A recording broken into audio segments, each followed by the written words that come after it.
2023 সালের একটা সমীক্ষা অনুযায়ী ঈদের আগে 4 দিনে ঢাকা ছাড়েন 1,20,00,000 মানুষ। সেই হিসেবে ঈদের সময় গড়ে প্রত্যেক দিন বাড়ি যান 30 লাখ মানুষ।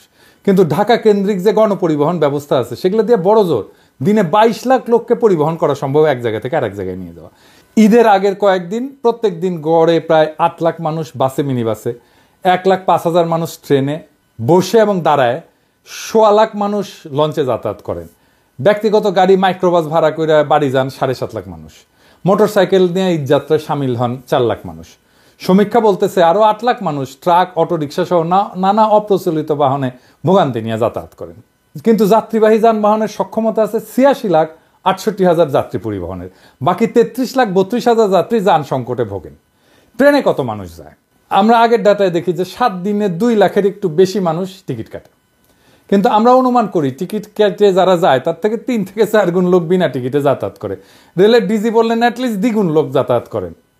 তার মানে 6 থেকে 8 লাখ লোক ট্রেনে ট্রাভেল করে এই ঈদের সময়।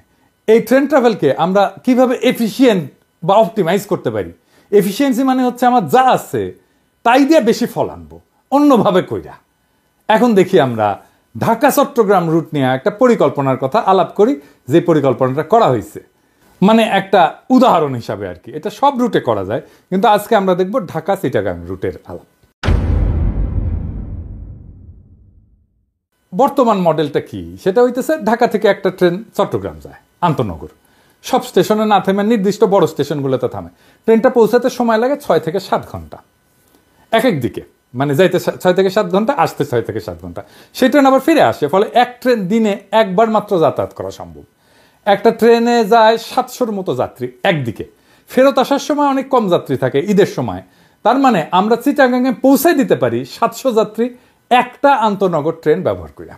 আমরা আমাদের যাত্রীদেরকে 2 ভাগে ভাগ কইরা তাদের 2 ধরনের ট্রান্সপোর্টের অপশন দেব। একটা অপশনে অবশ্যই আন্তনগর থাকবে। এইখানে সিনিয়র সিটিজেন যাদের বয়স 40-এর উপরে তারা টিকিট পাবেন আগে প্রথমে।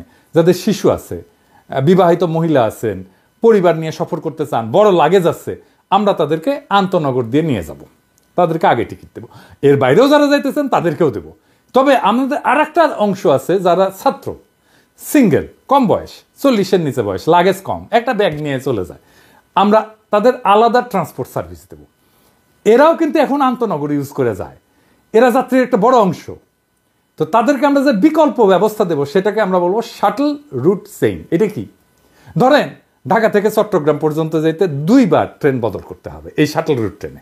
ঢাকা থেকে যাত্রা শুরু করবে, কুমিল্লা যাবে, কুমিল্লায় যাত্রী নামায় দিয়ে ঢাকায় ফিরে যাবে ওই শাটল ট্রেন। যাত্রীরা কুমিল্লা থেকে আর এক ট্রেনে উঠবে, ফেনী পর্যন্ত যাবে, ফেনীতে যাত্রী নামায় দিয়ে এটা কুমিল্লায় ফিরে আসবে।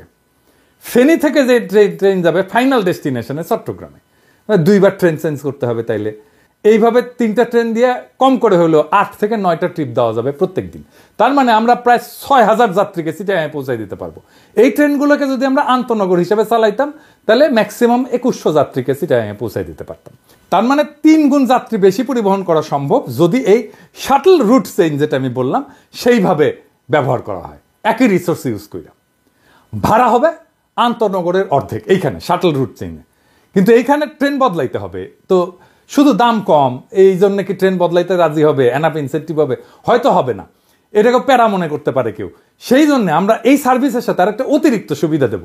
প্রত্যেকটা স্টপেজে, ট্রেনের স্টপেজে বাস সার্ভিস ইন্টিগ্রেটেড হবে। মানে ধরেন আপনি ঢাকায় নামলেন, আপনি স্টেশন থেকে নেমে গাজীপুর, সাভার, নারায়ণগঞ্জ এই 3টা ডেস্টিনেশন যেতে পারবেন একই টিকিট, নতুন টিকিট কাটতে হবে না। আপনি স্টেশন থেকে বা অনলাইনে যে টিকিট কাটছেন ট্রেনের, সেখান থেকে বলতে পারবেন আপনি এই জায়গা থেকে গাজীপুর যাবেন, স্টেশনের সামনে বাস দাঁড়ানো থাকবে, ট্রেন থেকে নামার 20 থেকে 25 মিনিট পর বাসগুলো ছেড়ে যাবে গন্তব্যে। ভলান্টিয়াররা যাত্রীদেরকে বাস পর্যন্ত পৌঁছে দেবে, ট্রেন থেকে ডাকবে যাত্রীদেরকে, সাভার এদিকে এদিকে এদিকে, নারায়ণগঞ্জ এদিকে এদিকে এদিকে, গাজীপুর এদিকে এদিকে এদিকে, প্ল্যাকার্ড হাতে দাঁড়ায় থাকবে, ডেস্টিনেশনের নাম লেখা। ভলান্টিয়াররা ছাত্রদেরকে নিতে পারি, স্কাউটদের নিতে পারি, তাদের আমরা খরচা দেবো, টাকা দেবো। তারপরে ধরেন কুমিল্লা স্টেশনে লাকসামার মুরাদনগরের বাস থাকবে, ফেনীতে থাকবে সোনাগাজী আর পরশুরামের বাস, চিটাগাংয়ে থাকবে হাটহাজারী, রাঙামাটি, বাঁশখালী, আনোয়ারার বাস। লাস্ট স্টপেজগুলোতে আন্তনগরের সাথেও আমরা বাস সার্ভিস ইন্টিগ্রেট করে দিতে পারি। মানে আন্তনগরের টিকিট কাটলে এই 4টা ডেস্টিনেশনে যাইতে পারবে। এই যে হাতে সময় খুব কম, কিন্তু অনেক কিছুই হয়তো বাস্তবায়ন করা যাবে এই পরিকল্পনায়। আমি কাজ করে দেখানোর মানুষ। বিপ্লব এই সুযোগ আর সম্ভাবনার দুয়ার খুলে দিছে। পরের ঈদে ইনশাল্লাহ আরো সুচারুভাবে কাজটা করতে পারবো। বাংলাদেশের রেলওয়েকে সুপার এফিসিয়েন্ট করে তোলা যাবে যদি আমরা একসাথে এই টিমটা কাজ করতে পারি। আমার ডিজি সাহেবকে খুবই পছন্দ হয়েছে, খুবই মাইডিয়ার লোক। আমরা যদি একসাথে করতে পারি তাহলে অনেক out of the box solution দিয়ে রেলকে আমরা বদলাই দিতে পারবো আমূল। আমাদের পার্টনারশিপ যদি অটুট থাকে, একটা স্যাম্পল তো দেখাইলাম কিভাবে করতে চাই। সরকারের কোনো আলাদা বরাদ্দ লাগবে না। যদি এই কাজটা আমরা রেলের সাথে টিম হিসেবে করে ফেলতে পারি তাহলে ভবিষ্যতে আমরা বাকি কাজগুলোও করতে পারবো।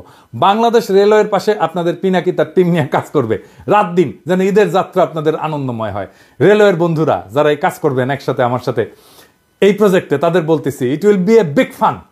আমরা একসাথে অসাধারণ অভূতপূর্ব কিছু অর্জন করব, একই সাথে ফান করব, আমরা আনন্দ করব, আনন্দের সাথে এই কাজটা করব। আর যাত্রীরা আপনাদের নির্বিঘ্ন আর আনন্দময় বাড়ি ফেরাকে নিশ্চিত করতে পারলে আমরা আনন্দিত হব। সে আনন্দ হবে তুলনাহীন।